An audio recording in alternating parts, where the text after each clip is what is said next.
Good morning, dear students. Our today's topic is migration and migratory birds. Children, birds use their feathers to protect themselves from cold. However, this protection is not enough for the extreme winters in the polar regions. One way of coping with the cold and shortage of food supply during winter months is to migrate from a colder place to a warmer place. The seasonal journey undertaken by the birds is called migration. One such bird is the Siberian crane.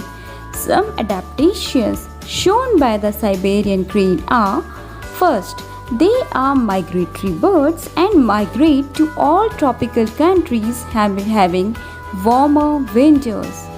The winters are cold in their native places, Russia and Siberia, so they fly east in search of warmer climate. Hence, these birds travel to a number of Southeast Asian countries including India. Bharatpur Bird Sanctuary in Rajasthan is famous for these birds. They fly in flocks to reduce energy loss and to avoid predators.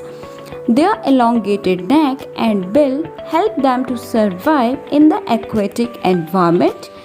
Their long bare legs and wide toes help them in walking and looking for food on the ground. Their strong and sharp eyesight helps them to look for predators and prey. So children, that's all in this video. Thank you.